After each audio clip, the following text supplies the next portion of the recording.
नमस्कार, मैं अंजलि मिश्रा और स्वागत है आपका हमारे चैनल में। आपको बता दें कि इस वक्त की खबर जो निकल कर सामने आ रही है सत्यपाल मलिक को लेकर, वो ये है कि वो आज राकेश टिकैत से मुलाकात करेंगे। सत्यपाल मलिक को लेकर अभी बड़ी अपडेट है। राज्यपाल सत्यपाल मलिक गांधी जयंती के अवसर पर आज अलीगढ़ में किसान सम्मेलन में शिरकत करने वाले हैं और आज देर शाम लखीमपुर भी पहुंचेंगे और राकेश टिकैत और वहां पर उनसे मुलाकात होगी। तिकोनिया गुरुद्वार में बरसी का आयोजन किया जाएगा और सीएम योगी आदित्यनाथ आज मातृभूमि योजना की डिजिटल लॉन्चिंग करने वाले हैं। तो साफ तौर पर सत्यपाल मलिक जो है अब रिटायर हो रहे हैं और रिटायर होने के बाद अब राकेश टिकैत के साथ हाथ मिलाने का उनका प्लान निकलकर सामने आ रहा है और किसानों को भड़काने के लिए, जैसा कि ये पहले कहते भी थे कि मैं अपना इस्तीफा अपने पॉकेट में लेकर चलता हूं, मैंने किसानों के लिए ये बात की, मैंने किसानों के लिए वो बात की, प्रधानमंत्री ने मेरी बात नहीं सुनी, मुझे इस्तीफे से डर नहीं लगता, और कई सारे इनके पुराने जो बयान थे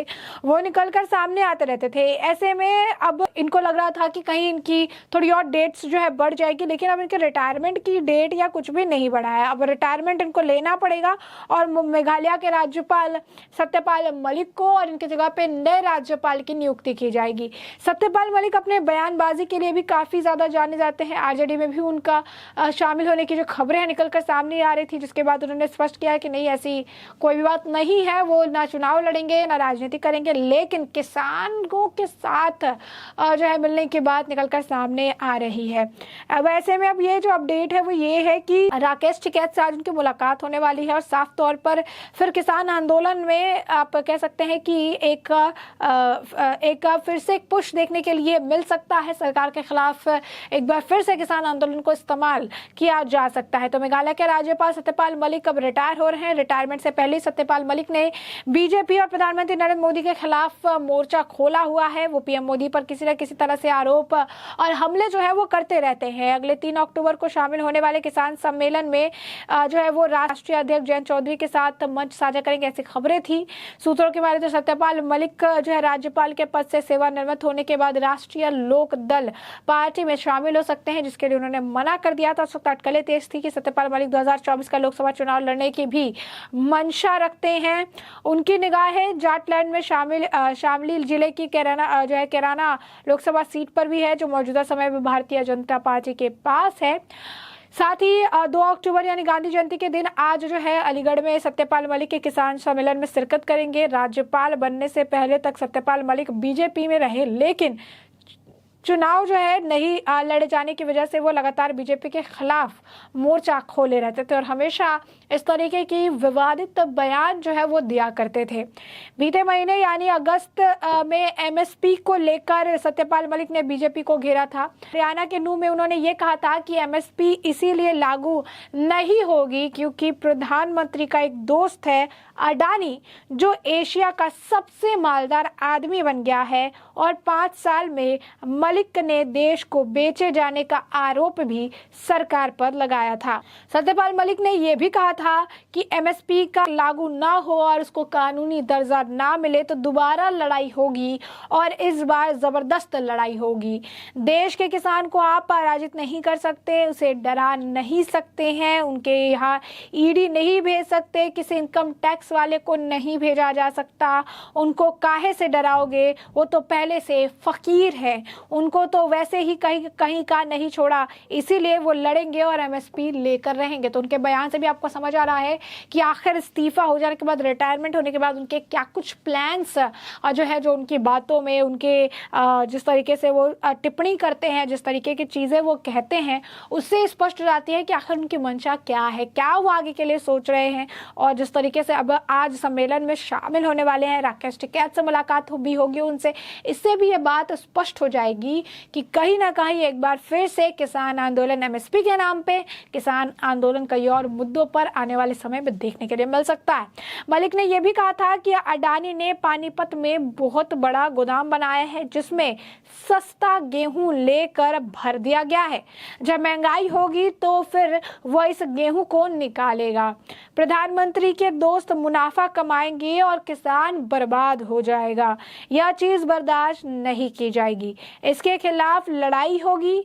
अभी जो मेरी पोजीशन है उसे छोड़ने के बाद मैं किसानों की लड़ाई में पूरी तरह से कूद पड़ूंगा, पूरी तरह से उसमें हिस्सेदारी करूंगा। सभी लोग मिलकर लड़ना सीखो जिसका फायदा सभी को मिलेगा। तो ये लाइन आपको हम फिर बता दें, उन्होंने ऐसा ही कहा था कि ये चीज़ बर्दाश्त नहीं की जाएगी, इसके खिलाफ लड़ाई होगी। अभी जो मेरी पोजीशन है, यानी गवर्नर की जो पोजीशन थी उनकी पोजीशन है, उसे छोड़ने के बाद मैं किसानों की लड़ाई में पूरी तरह से कूद पड़ूंगा, पूरी तरह से उससे मैं हिस्सेदारी करूंगा। सभी लोग मिलकर लड़ना सीखो जिसका फायदा सभी को मिलेगा।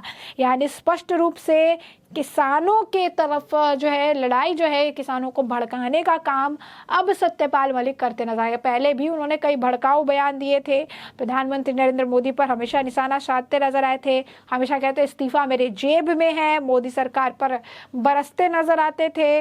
उन्होंने ये भी कहा था कि मुझे भी इशारे थे कि चुप रहो, उपराष्ट्रपति बना देंगे। कई सारी बातें जो है उन्होंने काफ़ी बड़ा बड़ा बयान जो है वो देते नजर आए थे। सीबीआई रेड पर भी उन्होंने काफ़ी कुछ कहा था।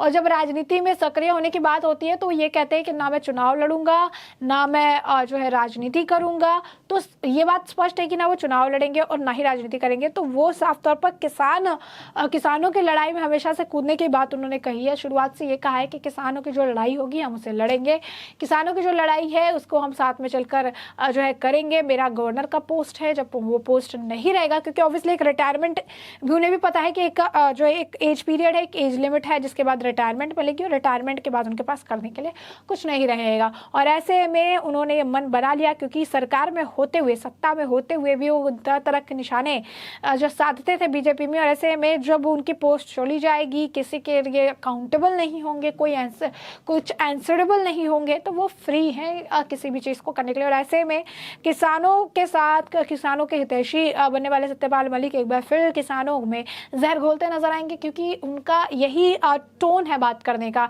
कभी कहते थे जाकर आग लगा दो गोदाम में, जो है जिस तरीके से धान रखे हुए हैं, सारी चीज़ें हैं, तो गोदाम में आग लगा दो। कभी किसी तरीके की बयानबाजी देते थे, कभी कहते थे कि मुझे चुप रहने के लिए कहा गया, मैंने प्रधानमंत्री के सामने मुद्दा उठाया तो प्रधानमंत्री ने भी मुझे कहा कि नहीं, इस पर कुछ नहीं हो सकता है, तुम चुप रहो। एमएसपी का मुद्दा भी उन्होंने काफ़ी उठाया था। किसान आंदोलन जब हुआ था उस वक्त भी सरकार पर जमकर निशाना साधा था।